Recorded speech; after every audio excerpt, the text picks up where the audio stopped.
I am joined today by Michelle Coulson, who is the founder of Remote Rebellion, where she has helped hundreds of remote job seekers get a fully remote job at companies that align with their personal values and provide the lifestyle they seek. And a bit on Michelle's background with nearly 10 years of experience as a recruiter and your own digital nomad story, I would say, with moving to Bali in 2021. It seems like you're the perfect resource to help others find the life they want through remote work. And Michelle is here today to talk about remote work, sort of its impact on your life, Michelle, and then also sort of how that might be sweeping across the world in the coming decade or so. So thanks for being here. Awesome. Thanks for having me. Nice introduction. Glad to hear it. So you've got an interesting story about remote work and how it fits into your life, and or maybe the other way around. So I'm wondering, could you please share your background and story a bit? Yeah, of course. There's a few different versions. There's definitely a really longer version. I guess I've been partially nomadic since I was 20, but not a digital nomad, because that wasn't really that possible back then. So I'm 37 now, just to give a bit of context. Maybe I should talk in years rather than ages. But I've been traveling around and I've always sought this freedom of being able to just up sticks and move. But being that remote work wasn't as much of a thing as it is now, I would have to go somewhere, as a lot of people do, like backpackers. They go, they pick fruit, they work in bars, they work in restaurants, they earn a bit of money and then they move on to the next place.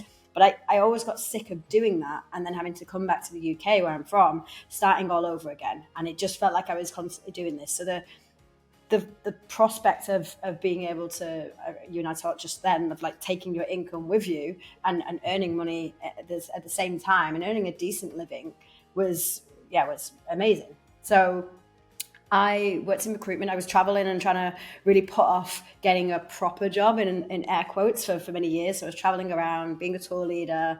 And then in my late 20s, I was like, okay, time to settle down now. Save for a mortgage, got engaged, it's all the things you're supposed to do in your late 20s. Yep. And I was supposed to, again, air quotes. And then I got a job in recruitment temporarily because I wanted to earn some money and figure out what I wanted to do. And then I really enjoyed it. I liked what I did. I was good at it. I'm good at it. And I thought I can do this. I can make some decent money out of this. I didn't think at the time about remote, but because I was working in a digital agency, there was a lot of software engineers that I was working with. And back in 2016, 2017, they had all the power. I was calling them like, hi, please come and work at our company. Like it's funny how like things change over the years. But we were like trying to beg these guys who were really good engineers, really good software engineers, to come work for us. And they were like, I'm only taking remote contracts. And I was like, oh, wow. Okay. And this is 2016, 2017. They were like, is it remote? I was like, you can work remote maybe one day a week. They're like, no, that's not enough. And I'm like, okay. And we weren't paying particularly great. And then Brexit happened. So we weren't able to attract the EU market anymore like we were before. So I said to my boss, I was like, we're going to have to do something. We either need to up the salary or we need to offer this remote. So I begged and pushed and nagged for about a year and managed to get up to 4 days a week remote, which in 2016, 2017 was like, it was a big deal. We only had to go into the office on Fridays because of company culture. And I really loved that office. I love the people. I mean, I hired them all, so I love the people. I love the people. I love the environment. I liked the office. I liked going into the office.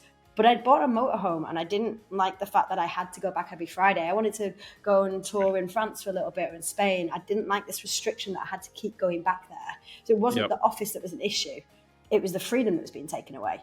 Right. So I just went on because, you're an adult. This is just what you have to do. You just have to grin and bear it. And then when 2020 happened, I really realized how miserable I was. I don't know if living in a big city like London, everything, you're just on the go all the time. You're getting the tube, you're going out to the pub, you're going to the theatre, you're always doing something and always around people. And like with a lot of people having the pandemic and having lockdown where it's just you with your thoughts, I was like, oh my God, I'm really miserable. I'm really unhappy. So I started thinking about what made me happy.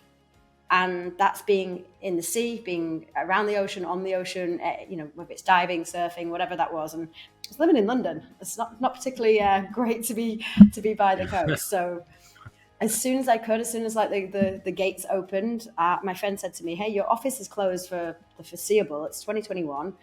Why don't you come and work from Bali for a few months?" And I was like, "Okay, yeah, that sounds like a good idea." So I did, and had an absolute blast. But not just like enjoying myself. I felt free. I was working still 8 hours a day. I was probably more productive. I was going and surfing in the morning. I was having a walk on the beach for sunset. So I was replacing all of these bad habits that I had in London with just going to the pub after work, or getting the tube to work instead of actually being able to wake up when you want to wake up. I don't need to sell you the benefits of remote work. You get it. But I was really, really happy. And then my boss called and said, "The office is open and you need to come back to London." And I felt like holding on for dear life to anything that I could. And I was like, absolutely, I can't do it. I feel sick at the thought of going back. I don't want to live in the city anymore. I want this life. Yeah. We've been working completely fine for the last 18 months. Why can't I continue? And it was just a standard company policy, blah, blah, blah. So that's when I decided, okay, I'm going to quit. And I had no savings. I had nothing, no job to go to. It was just me as well. I didn't have a partner to fall back on. It was, it was risky, but I just knew I couldn't, the alternative wasn't an option. So I knuckled down. I was searching for other jobs, and I never had an issue getting a job before. I pretty much applied for a few jobs. I got interviews. I had a good network. I'm good at what I do. So I didn't have an issue. But then I realized how hard and how different it was looking for fully remote roles, not just remote from your country, but outside of your country. And I thought, God, if I'm having such an issue with this, and I've got the experience that I've got the knowledge of recruitment, I've got the network, then imagine what it's like if you don't have that. So once I'd actually secured a couple of contracts doing some freelance recruitment, I had it in the back of my head, and I was talking to a friend about this, and I get my best ideas on boats and bikes. So I had this idea on a boat trip, and Remote Rebellion was born. I was like, I can help people to get a fully remote job and give them all the tools, give them the guidance, the resources that they won't necessarily have. So that's it. I hope that wasn't too long a story. No, that's great. You bring up a lot of good points that I hadn't thought of. This one where you can actually be more productive if you have more compelling things to do outside of work around you, because you need to condense as much productivity into the smallest amount of space so that you can do the other things you love. And you saw both within a few months, because COVID is the opposite. Everything's stripped away. So you're probably sitting around on your computer more, working slower, being less happy. I never thought of it that way. That's because most people, the perception would be, oh, they're off surfing instead of working. It actually, it end up might be the opposite, right? Yeah. Like, not even to mention the whole water cooler chat, being in the office, getting distracted. Like, I was the worst. The guys used to say in the office, like, whenever you're in, we get less work done, because I would just be chatty Cathy talking to people. So I'm probably the reason people need to go remote, ironically. All right. That's funny. So, I mean, I think what you've done, more and more people will do. Like you also mentioned it here, the work from home.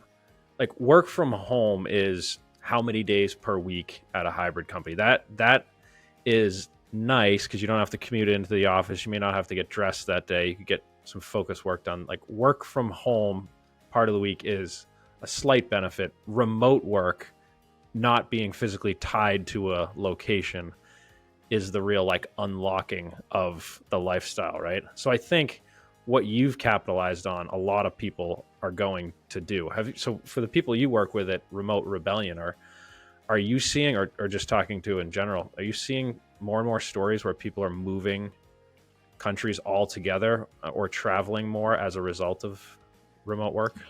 Yeah, 100%, but not in the way that I expected. I thought there would be a lot of other people like me who wanted to travel, become digital nomads.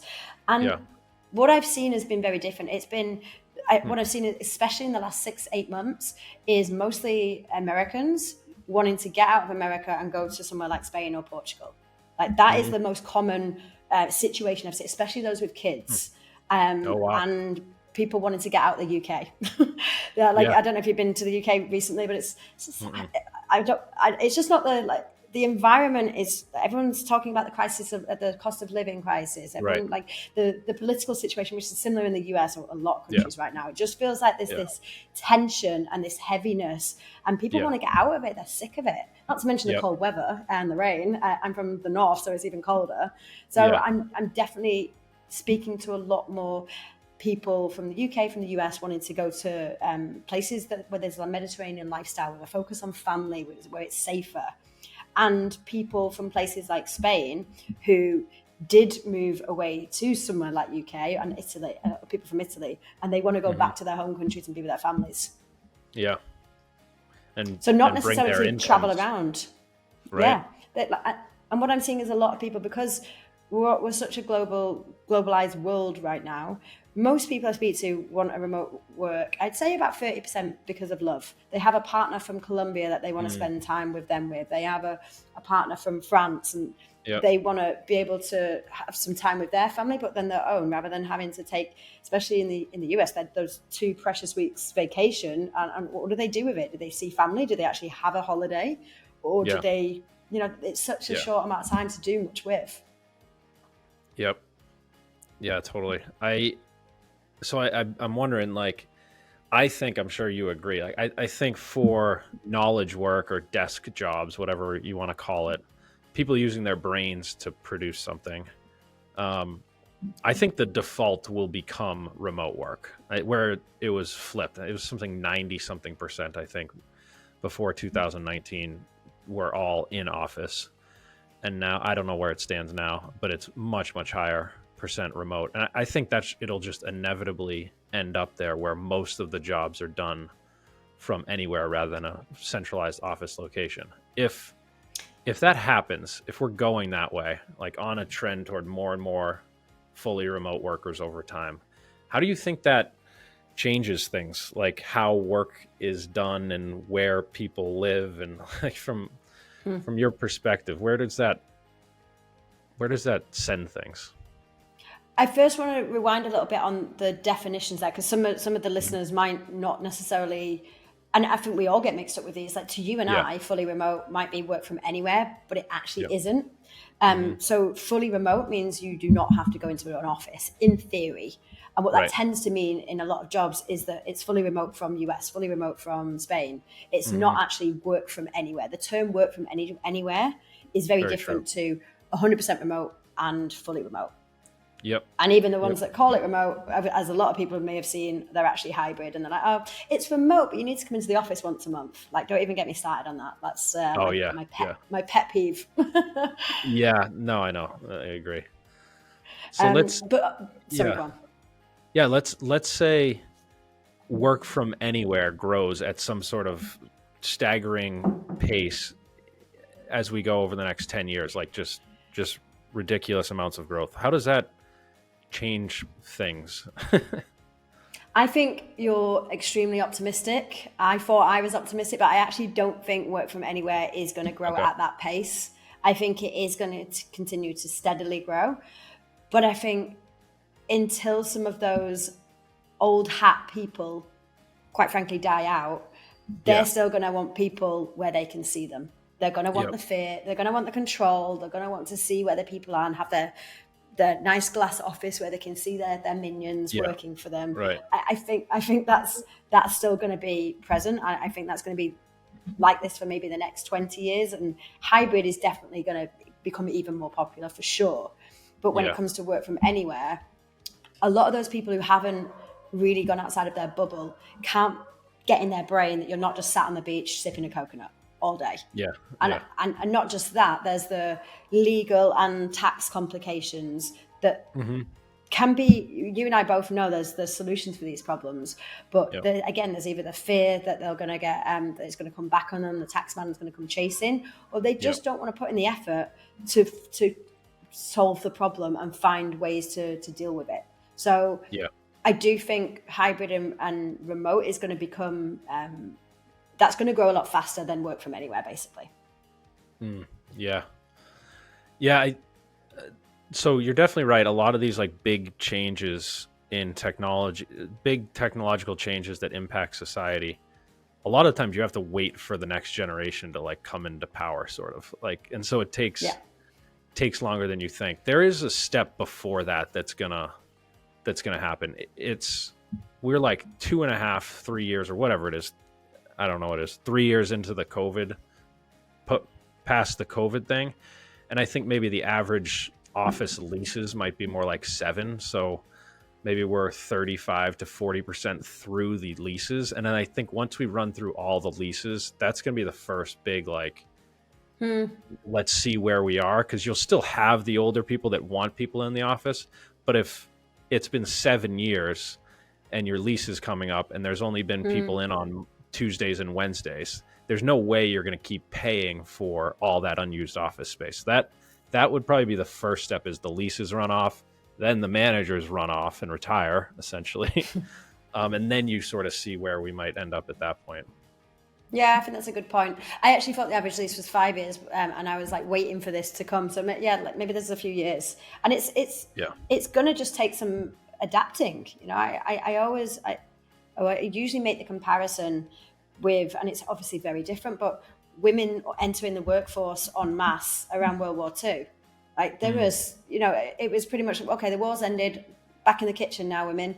And the women were like, I don't think so. We've had a taste of how this is going to look. But then there's all of these questions arising. Who's going to look after the kids? Who's going to cook the dinner? Who's going to look after the home? So we're still working through those changes like decades later. So I do think there's going to be similar things with remote work. Yeah, you're probably right. We always want it to happen much quicker than it probably does. So with your work at Remote Rebellion and the people you help, like what are some interesting stories you've come across where becoming fully remote's impacted people's lives? It impacts people's lives, every single person I speak to. So one real example, it was a woman in Switzerland, and she had extreme health conditions. So during COVID, she never left the house, and she rarely left the house anyway. She really just was just fearful for her life. And once she was out of work for so long because she was searching for ages and didn't want to tell people about her health condition either, because she didn't want that to go against her. So when she got a remote job, she got her freedom back. She had this like 10 million times less anxiety every day of like, how am I going to sustain myself? I can't go out and just get any old job. You know, some people, they're like, okay, I'm a UX designer. This is what I do. But if push comes to shove, I can go and work in a supermarket. I can go and work in a bar. I can find work to do. She didn't have that luxury. It's like she just, there was no option for her. So yeah, it completely changed her life and her health. It wasn't just about being able to go and surf in the day. Yeah. Wow, and that's crazy. There's loads more other stories I can think of. There's someone I'm working with at the moment, and she's still looking at the minute, but she's got a husband with a brain injury, and she needs to be there to care for him, because if she's away in the office all day and something happens to him, God forbid. So that's like a life or death situation as well. There's so many other stuff. Like I've met quite a few of my rebels, I call them, in person, and met a couple here in Bali and some in Europe, and they're just like, you see them from the first call that we have, where they're just like, I'm done with this, and they don't even know if they believe that this is that the remote rebellion is going to help them. That, you know, they just look so downtrodden, and then the difference in their face and how lit up they are, and they're just like they're a different person. They get a whole new lease of life. Wow, that's crazy. What do people have trouble with if they've determined, okay, for my next job, the key will be fully remote. That's the most important thing for my life as far as my career is concerned. What are the issues they run into after that? Like what do they need help with? The reason that people struggle, well, there's a few different reasons, but mainly it's because of how competitive it is in the market right now. So you've just got to up your game, because there's a lot more people applying, and so you've really got to step up. So whereas you could have sent a few applications, your CV was like mediocre, your LinkedIn was all right, you could get away with that when there's 10 applications. When there's 100, you've got to step up the game a little bit. So that just upping their game is one thing, and not knowing how to do that, having all of the information out there, but one bit of information says do your CV like this, the other one says do it like that. There's no like one size fits all, which makes it even more difficult. There's no perfect cover letter, perfect CV. Even with AI, one of the main problems is knowing where to find genuine fully remote jobs. LinkedIn does a really crappy job of filtering out fake remote jobs, and that's why I'm always calling them out on my LinkedIn. I think there's something bigger at play, and I actually listened to your episode with Guy in real estate, and I think the whole real estate industry is at play in not enabling a lot of companies to do this fully remote work from anywhere. Like I think there's definitely something bigger at play. We won't get into that conspiracy, but I definitely think there's definitely something bigger at play, because otherwise, why would a company as big and as powerful as LinkedIn has all of that money that is a job platform not have the ability to be able to filter better? And knowing that 15% of jobs, or there's even less actually, 15% of jobs on LinkedIn are remote, but 50% of all applications go to that 15%. So the demand is clearly there. Oh, wow, that's crazy. Wow, that's wild. That's It's really, and do you know the biggest problem? People don't tend to, the people I speak to, they don't generally have troubles interviewing. Once they get their foot in the door and have an interview, I'm really confident that they're going to ace it. They're decent people, they're qualified, they've got good communication skills. These are not people fresh out of uni that are like, I don't know how to do these things. I get some people like that. So it's mainly knowing how to get that foot in the door. So teaching them how to do things alongside the just applying. So it's more than just getting a good CV. That's just like one small percentage. It's knowing how to become more visible, knowing how to network effectively, and finding that fine line between being interested and showing interest, but not coming across as desperate. And it's understanding the psychology as well, but behind hiring of like, what are people looking for? How do you get your point across, but still stay true to what it is that you want? And that's what I make sure that it's important. It's not just when people say to me, I just want any remote job. I'm like, no, you don't. Just the same, you don't want any old relationship. Like there's going to be toxic ones. There's going to be healthy ones. Like if you value yourself, you're going to want to measure twice and cut once and get something that you feel valued in, something that you enjoy, something that you can see yourself doing for 8 hours a day for however long. Yeah. So you've obviously looked at a ton of these sort of fake remote job postings. What are how would somebody know the difference or know how to tell the difference? Well, there's the obvious ones that actually say remote, and then you go down, must come to the office once a week. I'm like, did you even like? So I do think they're purposely misleading because they know that they get more eyes on remote jobs. And that's why I keep calling them out and naming and shaming them, because it's so frustrating for job seekers and it's so time consuming. The other ones are, they'll say they're remote and say, come, there is an office if you so wish to come there. And they make out as if like, we'll give you the choice. But really, when they get on the phone and they go for the interviews, they're like, they say it then and they drop the bomb then. So they waste everyone's time. Yeah. Oh man, that's not good. And then another one must be the changing policies, right? So you get a job and like I've seen it and I track the return to office plan stuff pretty closely. And it's like Facebook, 2 years ago was like, we're not going to, 95% of people can work remotely all the time from here on out. And then they turn around a year after that and they say 3 days a week. Then they turn around after that and say 4 days a week. And that must be a mess too, right? Of like just the policies changing once you get into the company. Do you see that happen at all? Yeah. And that's just a way to get rid of people without paying redundancy pay, you think that's, in my opinion. Oh yeah. So so that's a like a cloak over reducing headcount or something. Yeah, I think so. And I don't know how it's legal. I don't know how that's not a protected. I get it. If a company wants to be fully on site, it wants to have people in 2 days a week. I don't have an issue with that. Like if that's the way you want to run your company, fine. But to change a policy like that, when people have changed their whole lives and pretty much are making them redundant because they cannot do that, that they have disability, they care for someone at home. This is not just a want; this is a need for some people. Yeah, that is just. I just think it's reprehensible, and I don't know how. I don't know how companies can do it. Yeah. That's where I think, like, once all of the leases run out from pre 2020, we'll learn more about how things will actually work, because it's such a mess right now. And I think you alluded to it, but the real estate thing, like, companies are desperate to um, make sure their office space remains valuable, right? And Yeah. that's driving so much of the decisions, I think. Yeah. It doesn't make any sense. If you force anyone to do Yeah. anything, they are not going to be the best productive workers. No, right. Yeah, it's a mess. Like even Anyway, like not even taking the moral side of the being a decent human being. If you want your worker bees to be worker bees, yeah, don't force them to do stuff. That yeah, doesn't work. it's just ineffective, simply.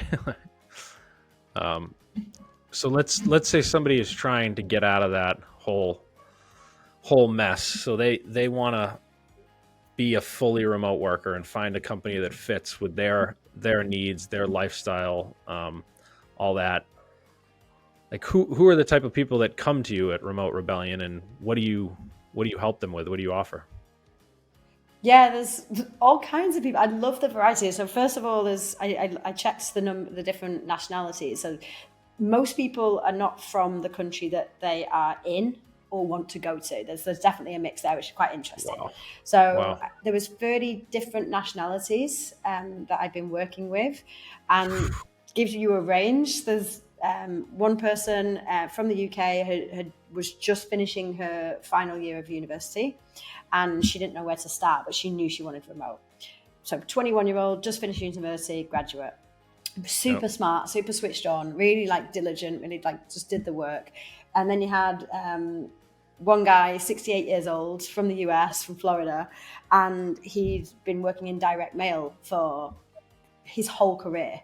And direct mail, as you know, it's not necessarily, it's a little bit of a dying role. So he Yeah. was having to switch careers at 68 years old with Wow. the quite real ageism that exists in the working world. And Yes. he was like, but he was so adamant. He was like, Michelle, I wanted to retire at 72. The company may be redundant. I still want to retire at 72. I've still got some years left in me. He was Nice. just so like the two differences of these Yeah. people. And I notice I talk to people, they always ask me, is it possible with my experience to get a remote job? Or like, I don't have this, I don't have that. People focus so much on what they don't have, and they tell themselves all of these stories and these limiting beliefs. But really, the commonality between these two people, they had nothing in common other the fact that they Yeah. were dedicated, they put the work in, and they were resilient to the rejections, because you're gonna get rejections. There's gonna be a Yeah. lot of no's in the inbox. It happens. But one of the things I teach people is, rather than treating it as a numbers game and making 20, 30 applications a week, be more considered in the roles that you're applying to. And don't just apply to open jobs.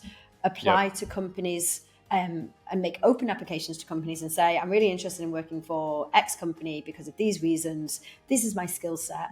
And doing that alongside, so it's kind of like doing the short term and the long term strategy, and keeping Yep. that pipeline open and helping them to network so that they become more visible. Because at the minute, if you apply to a job, you're just Henry on a screen. You're just a Yeah. name. Like, and I know it sounds really harsh, but until people actually get in front of someone, whether that's on a video call, whether that's in an in-person event, you become, oh, Henry, that's that cool guy I met at Right. that event, or Henry, Yeah. that's the one that Jason said I should get in for an interview. So having that introduction or having that visibility is huge, and a lot of people don't know the right ways to get that. Yeah. Yeah, that makes sense. So if people wanted to connect with you or learn more about Remote Rebellion, where should we send them? So first place to get a bit more information on how I help people with the Remote Job Academy is remoterebellion.com. You can find me on LinkedIn, Instagram, and Facebook, just Remote Rebellion in every place, basically. So there's a bit more lifestyle stuff shown on my Instagram. LinkedIn is a lot more informative, giving you tips how to do your CV and interviewing. And just you reach out to me at info@Remote Rebellion, drop us an email, tell us that you listen to the podcast, and love to help people. And that's, if people are looking for, when I say remote job, people assume this is a full-time permanent role, but it doesn't have to be. It could be that you're looking for freelance work as well. So I help people who are open to all and want to figure out what's best for them. Great. We'll include links there wherever you're watching or listening to this, so it's easy for you to get in touch with Michelle. And I really appreciate you coming on today, Michelle. Thank you. Thank you. Appreciate it.